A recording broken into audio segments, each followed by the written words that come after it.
François Bon, 1925-2025, vous connaissez le principe, une année entière, parce que c'est l'année qu'Howard Phillips Lovecraft passe à New York, il a 34 ans, on est vraiment dans une année de transition, à la fois sur la ville, sur le contact au monde, et à la fois sur ce passage entre toute une salve de brèves nouvelles, mais qui redessine totalement l'enjeu du fantastique dans les années précédentes, et les grands récits qui vont advenir à son retour à Providence pour les 10 ans qu'il lui reste à travailler avant qu'un cancer de l'intestin grêle l'emporte en quelques semaines. À 46 ans, en 1937. Dans cette année, il s'est à la fois marié en mai de l'année 1924, l'année précédente, mais en décembre, son épouse Sonia a dû s'éloigner de New York. Il n'a pas voulu la suivre. Elle est partie à Cincinnati dans sa partie, c'est-à-dire responsable des achats dans une grande chaîne de magasins. Là, pour des questions de santé, elle est revenue à New York. Il fait déjà une quinzaine de jours qu'il cohabite dans le petit studio. Et chaque jour, Lovecraft remplit dans un petit calepin comme celui-ci exactement le même format, la même typo. Dans les petites cases serrées, il installe des notes sibyllines logographiques, mais qui lui permettent ensuite de rédiger des lettres plus longues. Simplement, il se trouve que là, pour ce mois, les 2 lettres au moins assurées avec certitude à sa tante Liliane, restée à Providence, qui ont fonction pour lui de journal. On n'en dispose pas, mais ça n'empêche pas de trouver notre compte à suivre cette maturation, toujours cette contradiction. Est-ce que c'est des choses qui changent par gros balayage, par intensité, par événement? Non. Quel rapport entre cette vie-là de tous les jours, les lectures, les temps d'écriture, les marches et les trajets? Maintenant, ça va être de plus en plus important. Et les conceptions, les intuitions et cette œuvre-là qu'on commence à tenir là dans une intuition en amont. En tout cas, jusqu'ici, ces envois, puisque c'est le 67e, est-ce qu'ils nous ont déçus en quoi que ce soit? Non, chaque fois, les pistes s'ouvrent, se multiplient, et c'est cette fresque impalpable là qui commence à devenir, pour nous, signifiante. Signifiante pourquoi? Pour comprendre quelque chose là entre monsieur et madame? Non, pour comprendre notre rapport à nous concernant l'écriture et puis la vie de tous les jours. Alors on y va, 7 mars. Alors on y va, on est dimanche 8 mars, puisque toujours une journée de décalage. On a ouvert la 2e page du mois de mars, 8, 9, 10, 11, 12 et 13 et 14. Mais là, on est dimanche 8, on a 5 lignes bien denses et puis un petit encart au-dessus comme une bulle. Read Sunday Times. Et vous savez que nous, on le lit tout aussi bien, le New York Times, au jour le jour, comme une sorte de portrait sensible de l'époque. Dimanche 8 mars 1925. Alors, toujours la formule rituelle, up noon, ce sera pas tout le temps, il y a up noon demain aussi, mais mardi, ce sera up early, se lever de bonne heure. Là, on a tout petit truc, Hans Adv, A-N-S-A-D-V, Hans Adv, je vous laisse. Read Sunday Times, ensuite GKSL, ceux-là on les connaît, George Kirk et Samuel Loveman, ils ont passé un coup de fil, déjeune à la maison. Alors est-ce que c'est déjeuner? Est-ce que c'est déjà... Ouais, je pense que c'est en début d'après-midi, là on doit être vraiment... Puis le dimanche, c'est déjà un petit peu le temps du brunch. On l'a vu dimanche dernier, déjà ils étaient allés chercher des sandwichs, des petits chips, des machins comme ça. Et Kleiner arrive et All Out. Alors All Out, ça par contre, moi c'est toujours ces choses qui sont plus ambivalentes. C'est-à-dire All Out, est-ce que c'est Lovecraft avec Kirk, Loveman et Kleiner, ou pourquoi il n'y a aucune mention qui n'est faite de Sonia. Bon, je pense que s'il dit All Out, ça veut dire les trois bonshommes, ma pomme et Sonia aussi. Puisque qu'est-ce qu'ils font là, le mot governess, je risque pas de me tromper comme l'autre fois. Maintenant, on le sait très bien, quand on s'éloigne pour rejoindre les Piers depuis Brooklyn Heights, on rejoint ce canal, qui est un canal qui garde aujourd'hui une force là, d'image dans des quartiers totalement déstructurés, évidemment en pleine mutation, mais où il y a encore ces gros dépôts de ferraille, puis cette ligne de métro brinque-ballante, la 7 je crois, là, qui ferraille au-dessus avec toutes ces petites boutiques là, coincées là, dans les escaliers métalliques. Et ce canal, c'est là où la mafia traditionnellement balançait les types avec un parpaing au pied. Donc c'est des lieux un petit peu mal famés, mais ils s'y sont risqués il y a une dizaine de jours. Et bien là, maintenant, on est dimanche, il fait beau, on repart en expédition par le canal jusqu'à Governess, et donc ce quartier de Red Hawk. Et c'est que ce quartier de Red Hawk, c'est le titre d'un récit de Lovecraft qu'il écrira l'été prochain, donc on ne s'en occupe pas pour l'instant, mais dès à présent, Red Hawk devient comme ça un lieu intermédiaire, c'est-à-dire est-ce qu'on explore le réel ou est-ce qu'on explore le réel en tant que cette instabilité qu'il crée en nous appelle à la fiction. Et si, en tout cas, pour la bande, la première fois, je crois que Lovecraft était simplement avec Kirk, et bien là, cette fois, ils emmènent Loveman et ils emmènent Kleiner. Sonia, on ne sait pas, elle n'est pas mentionnée, mais on repart marcher dans Red Hook. Et marcher, ça veut dire qu'ils vont faire une marche probablement de 10, 12, 15 kilomètres. Alors ensuite, Veranda Street, les maisons à l'écart de State Street, c'est difficile un petit peu d'interpréter parce qu'évidemment toute cette géographie a tellement été bousculée, mais Atlantic Avenue, c'est une longue rue infinie qui parle justement des piers à proximité immédiate de Brooklyn Bridge. En tout cas, on fait facilement le truc à pied. Alors maintenant, c'est des belles promenades très chic.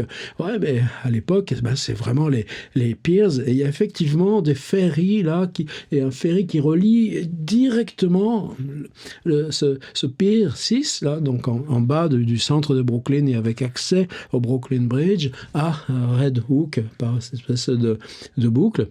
Et plus loin, Coney Island, et même encore plus loin, si on veut rejoindre Providence. C'est même un peu marrant parce que je vous en avais parlé l'autre jour. Vous savez qu'il y a dans ce coin-là, il y a une grosse machin bleu. C'est un magasin Ikea. Wow, le Ikea de New York. Et le Ikea de New York, eh bien, il propose une petite navette. Alors ceux qui savent et qui sont au courant, c'est génial parce que vous partez de Manhattan, vous prenez la navette Ikea et ça vous balade sur l'East River jusque-là à Red Hook à l'œil. Bon, quitte un petit tour dans l'Ikea, mais de toute façon, c'est pas grave. Au pire, t'achètes un petit truc à $1, mais je crois que même ça, ils s'en foutent. En tout cas, là, eux, c'est pas la navette Ikea qu'ils prennent, mais bien le ferry qui les ramène, donc de Red Hook à ce bas de Brooklyn, là, au coin de Atlantic Avenue. Et puis là, évidemment, il n'y a plus qu'à remonter pour être de retour à la maison, lire et se coucher. Oui, mais de quoi j'ai parlé? J'ai parlé au tout début, Up Noon, et puis juste après, Hansard, voilà, vous avez trouvé, je suppose, Answer Advertisement. Et maintenant, je vous emmène dans mon PDF. Alors, le PDF du jour, puisque bien sûr vous êtes abonné, vous le recevez, vous savez que la vidéo c'est juste un appui, mais pour moi c'est les deux qui vont ensemble, c'est de parler, la vidéo qui me donne le mode d'explorer là et ensuite de reprendre le petit PDF et tout ça, mais en tout cas c'est notre établi, il est dans les deux, c'est-à-dire le travail, la deux composés du texte et avec des images et le travail de parler et d'explorer en parlant. Donc j'ai repris toujours page 1 du PDF à le petit fac-similé du carnet. Hop là, on est bien l'envoi 67 du 8 mars. Et je suis revenu Alors, j'ai pas beaucoup de mérite. C'est évidemment S.T. Oshin dans I Am Providence qui le signale. J'ai dit que Lovecraft s'était marié au mois de mai dernier, donc c'est là qu'il avait emménagé pour lui définitivement à New York. Simplement, quoi faire? Alors évidemment, Sonia, elle a un bon salaire, elle s'occupe des dépenses du ménage. N'empêche que ce 8 août 1924, c'est déjà un dimanche et c'est déjà le supplément littéraire. Et dans le supplément littéraire du New York Times, évidemment, il y a des offres d'emploi tous les jours. Mais le dimanche, il y en a 4 pages d'offres d'emploi. Et le dimanche, comme il y a le supplément littéraire, tu sais que tous les gens du métier vont venir les voir. Eh bien, croyez que ça vaut des sous. Alors les sous, c'est que voilà, on a la page ici. Alors j'ai fait une petite copie écran, là, un gros carré autour, et vous voyez que les annonces, elles font 5 lignes, 6 lignes, 4 lignes, il y en a qui n'ont pas grand-chose à vendre d'eux. Ils mettent évidemment la profession, tout ce qui est le plus demandé, c'est vendeur, advertising, artiste, un artiste de la mode. Avec de l'expérience pour la plume et l'encre et la vie. Oui, mais toutes les publicités. Vous savez que c'est pas avec la photographie. On fait du dessin, de l'encre et du lavis. Donc l'artiste, oui, publie son offre d'emploi. Lui aussi, Belling Machine Operator, le spécialiste de la machine à encaisser. Un jeune homme, très bonne apparence, avec des références. Et il veut devenir l'assistant d'un acheteur et c'est un stagiaire, oui, no salary in beginning. Alors lui, jolie petite apparence, 24 ans, je suis sûr qu'il va trouver toujours des choses comme ça, parce que vous voyez toujours neat appearance, young man, educated, 24, young man, college education, etc. Donc, à manier avec des pincettes ces petites annonces-là du Times, mais au milieu de la page, il y a une annonce qui est de 4, 6, 8, 10, 12, 14, 16, 18 lignes. C'est un carré. Alors, je ne sais pas si c'est pas dans ma mémoire, peut-être je me trompe, mais je crois que c'est quelque chose comme $35 qu'il a payé. C'est-à-dire, tu payes là quasiment de ce qui est l'ordre. Là, il paye $10 par semaine en loyer. Donc, quand tu te prends une annonce comme ça dans le Times, et bizarrement, c'est-à-dire que tu lis l'annonce, Writer and Revisor, freelance, désire un salaire régulier et permanent avec une entreprise responsable ayant besoin de services littéraires, exceptionnelle expérience pour préparer, corriger en texte courant, en texte fluide sur les sujets précis et ne craignant pas les difficultés, c'est-à-dire que tu es à peine à la moitié de l'annonce que tu te dis franchement ce type-là, non, c'est pas pour nous. Et évidemment, Lovecraft n'avait pas eu de réponse. Mais en tout cas, ce témoignage, il est important. Pourquoi? Il est important parce que on voit à la fois donc le besoin, c'est-à-dire tu proposes là, corriger, réviser, mais aussi en prose et en poésie, en vers, et que tu connais tous les usages de la langue anglaise pour ne pas la rendre fastidieuse, et, avec la précision orthographique et stylistique. Tu vois à la fois cette espèce de proposition, elle n'est pas désespérée, mais le besoin là d'investir lourd et dire il faut absolument, vous allez avoir quelqu'un là, des besoins de trouver du travail, et en même temps, rien que de se présenter comme ça, eh bien, c'est bien comme si tu voyais là déjà le monde qui s'éloignait devant et que tu n'arriverais jamais à le rattraper. Voilà l'annonce Y2292 du 8 août 1924, Howard Philip Lovecraft qui cherche du travail. Maintenant, je reviens à mes 2 petits mots, Hansard Advertising, et si vous voulez, on va aller y voir de suite. Alors, le New York Times, là, du 8 mars, c'est celui donc avec le supplément littéraire. On va revenir un peu en arrière si vous voulez. Hop là, vous voyez ici, on a 192 pages, on a toujours tous les faits divers habituels. Et évidemment, on va retrouver, nous, les gens qu'on suit. On suit, par exemple, l'océanologue William Beebe. Et ben, William Beebe envoie par la radio la description d'un poisson inconnu qu'ils viennent de retirer de la mer des Sargasses. Et le journal annonce que, ça y est, les 3 semaines d'expédition dans les Sargasses arrivent à leur terme et que l'Arcturus, sur le bateau dont j'ai mis les photos hier, avait fait demi-tour maintenant pour rejoindre le port. On avait parlé aussi récemment de Borglum, vous savez, ce sculpteur monumental là, qui a fait les visages des présidents américains sur la montagne et qui s'était lancé là, en tant que membre du Ku Klux Klan, financé par le Ku Klux Klan, sur les portraits des généraux sudistes là, en cavalcade sur une falaise. Ça avait mal tourné, il prétendait avoir détruit les maquettes qui auraient permis de continuer le travail sans lui. Bon, un arrangement vient d'être trouvé, il a fait de la tôle, mais un arrangement vient d'être trouvé avec la Géorgie qui retire sa plainte, apparemment lui, et il a redonné les maquettes et le travail va se continuer, il s'en va sur un autre projet. Mais enfin bon, je suis pas mécontent de voir Borglum disparaître un petit peu de notre contexte. Il y a tellement de choses qu'on pourrait suivre. Du point de vue du sport, c'est la fin des 6 jours sur piste. J'ai collecté quelques photos de Madison Square Garden, mais bon, de toute façon, ça reviendra l'an prochain. Mais c'est vraiment un énorme truc populaire. C'est-à-dire, ce stade du Madison Square Garden, il est bourré, autant que pour les matchs de boxe.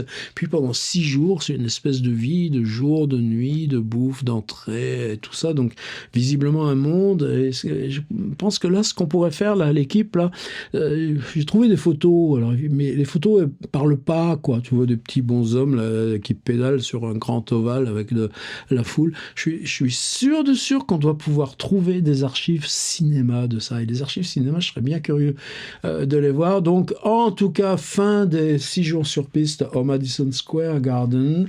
Le vol pour Chicago, ça y est, on a fait des tests, on a mis un lest, on a mis des cailloux, je sais pas quoi, des bastins dans le fond de l'avion pour simuler la charge du courrier. Et l'avion, là, un Curtiss, a rejoint de nuit New York à Chicago. Le vol va bientôt devenir régulier, mais on suit là. L'histoire de l'aviation ne va pas arrêter de se densifier tout au long de cette année, avec Horizon Lindbergh qui traverse l'Atlantique 2 ans plus tard. Alors on va traverser, je pense assez rapidement, le supplément littéraire, facile à voir parce que les pages vont diminuer de format, toujours évidemment les pubs. Le supplément littéraire est inclus dans le livret magazine. Voilà ces pages, chaque fois toujours très denses, avec énormément à lire. C'est-à-dire quand Lovecraft dit « je lis le New York Times », c'est-à-dire qu'il lit tout ce supplément littéraire qui parle très très souvent. Ben bon, H.G. Wells qui revient régulièrement, mais une surprise. La surprise, c'est Alice Meynell. Vous savez, l'autre jour, ils s'étaient réunis là. Tous les boys étaient là et on avait fait une soirée de lecture de poésie. Et sur les 10 auteurs là cités comme étant ceux dont ils avaient lu des textes, il y avait une seule femme. Cette femme, c'était Alice Meynell. Alors Alice Meynell, sa poésie peut-être conventionnelle, mais vous savez que dans le dossier, j'ai transcrit, elle a un livre d'essais et dans ce livre d'essais, on est constamment au travail. On est l'époque victorienne, c'est une précurseur du mouvement des suffragettes et tout ça. Elle travaille sur les questions hommes-femmes, avec le corps. Et donc Alice Meynell, vous voyez qu'elle elle traverse avec vigilance sa génération. On n'ose pas évoquer ces trucs-là publiquement. Mais tout d'un coup, les figures en deviennent incontournables. Alors, comme il faut qu'on aille vite aux petites annonces, j'ai laissé un peu passer, sauf cette incroyable publicité sur toute une page. Voilà les derniers livres parus, les propositions d'échange de livres anciens. Et, waouh! Un naturaliste célèbre découvre que les animaux savent et obéissent aux 10 commandements de Moïse. La Bible vaut aussi pour les bêtes. Ah, vous saviez pas? Eh bien, lisez, regardez. Pour $1, on t'envoie juste la préface. Et puis bientôt, donc, on va y arriver. Je vais avancer, hop là, tout droit vers la page 140. Voilà, là on est dans les annonces immobilières real estate, juste après propriété, chambre à louer, chambre meublée à New York, il y en a tant qu'on veut, et puis les prix ils ont un peu augmenté malheureusement. Situation, alors là les situations c'est situations wanted, femme à gauche, homme à droite. On est toujours dans les demandes d'emploi, wanted, female, female, female. Il y a beaucoup de demandes d'emploi et maintenant plus et maintenant de femmes que d'hommes. Mais voilà encore là maintenant la page des hommes. Et maintenant on arrive aux offres d'emploi. Male help wanted. On a besoin d'un homme. Et dans le on a besoin d'un homme, alors moi j'ai carrément pris je vous ai mis quelques plans là pour qu'on puisse revisiter sur le PDF. Alors évidemment, là aussi, alors c'est classé par ordre alphabétique de profession. C'est-à-dire que salesman, il y en a une pleine page. C'est-à-dire si vous êtes vendeur, et même à un moment donné, il y a des vendeurs de livres à domicile. Alors ça, on pourrait se dire, tiens, Lovecraft, peut-être qu'il veut aller vendre des encyclopédies britanniques. Non, je crois pas que qu'il en soit réduit là pour l'instant. Mais si on remonte au début de l'ordre alphabétique, alors là, on cherche des coiffeurs, mais Lovecraft n'est pas coiffeur, des bookkeepers, mais ça, lui, tenir des livres de comptabilité, franchement, il tiendrait pas la matinée. Des publicistes, advertising man, advertising executive, advertising solicitor, advertising manager, advertising assistant, advertising writer, et vous verrez que plus tard ça ne le laissera pas si indifférent que ça, mais si on avance dans l'ordre alphabétique, collector, estimator, et là, alors on a par exemple cette annonce, là je pense que pour lui c'est pas indifférent, proofreader, c'est-à-dire correcteur. Alors, il est capable de réviser un texte. Proofreader, c'est corriger les coquilles, c'est un métier plus spécialisé. N'empêche que là aussi, vous voyez qu'ils ont payé un encart avec de la surface. Et évidemment, c'est Condé Nast Press, Greenwich, Connecticut. Et Condé Nast, c'est toujours les propriétaires du magazine Vogue. Alors, est-ce que Lovecraft, là, il peut... Ouais, regarde, alors, est-ce que c'est ça? Est-ce que c'est pas ça? Non, je pense pas que ce soit ça, parce que correcteur, c'est pas complètement son truc. Alors, Machine Designer, et on a des elevators aussi pas mal. Est-ce qu'il y a ici des elevators? Enfin, en tout cas, des garçons d'ascenseur. On a besoin de garçons d'ascenseur. Pensez à celui de Marcel Proust. Mais là, par ordre alphabétique, on a Editor, et là, Editor, on a au moins cette annonce-là. Editor, take charge, established monthly magazine, c'est-à-dire un magazine mensuel. Le besoin de connaissances en art et antiques. Alors antique, c'est toujours difficile à rendre ce mot parce que c'est pas antiquité, c'est tout ce qui est livre d'occasion, livre précieux, livre rare et tout ça. Et position intéressante, ça veut dire que oui, si vous êtes qualifié, il peut y avoir un salaire, écrire à 248 Times. Est-ce que c'est celle-ci? Je ne sais pas, je vous ai mis les copier-coller, vous irez voir les autres.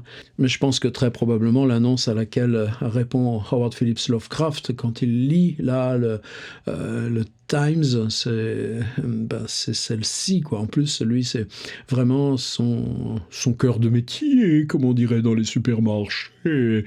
Et oui, parce que qu'est-ce qu'il fait d'autre là pour le journalisme amateur? Qu'est-ce qu'on lui a proposé aussi pour Weird Tales, s'il ne s'était pas agi de s'en aller déménager à Chicago? En tout cas, je crois que là, aujourd'hui, Lovecraft, il voit une annonce en disant « Mais ça pourrait être pour moi ». Il y répond. Et là, je crois qu'on rebascule, comme au mois d'août dernier, dans... il va bien falloir apprendre à se débrouiller. Alors, si je reviens au PDF... Oui, il y avait ça aussi. Conférencier, personnalité agréable, pour s'adresser à de petites audiences. Alors je pense que c'est un truc où tu dois placer des produits aussi. Parce que sur des sujets d'intérêt, c'est à plein temps, sur une base salariée. Il faut des conférences, des qualifications concernant l'écriture et de l'expérience, de la réputation. Je pense que si tu viens faire là, c'est des sujets scientifiques. Je pense qu'à un moment donné, tu vas dire, bon, ben, peut-être vous pourriez acheter ce truc-là. Donc je pense pas que ce soit cette annonce, mais qu'il l'ait lu et que se soit posé des questions, certainement. Alors éditeur, voilà l'annonce ici que j'ai reproduit, et j'ai reproduit là, waouh, ces énormes pavés d'annonces pour l'emploi. Comme ça, vous pourrez aussi vous balader dans ce qui est proposé de façon plus générale. Proofreader, l'annonce de Vogue, etc. Alors, les articles, ben, j'en ai parlé là sur Bibi et ce poisson merveilleux sorti du fond des sargasses. Et j'ai fini, puisqu'ils vont aller se balader là, dans Red Hook. 2 photos de Red Hook, les baraques derrière les piers. C'est là où ils s'en vont marcher ce dimanche, là. Corvallis, Red Hook, les baraques, les bidonvilles. C'est probablement pas dans les bidonvilles qu'ils se risquent, mais c'est bien là, juste au moment où commencent là, les premières atteintes de la Grande Dépression, 28-29. C'est bien de savoir à quoi ça ressemble, les paysages où ils vont. Merci.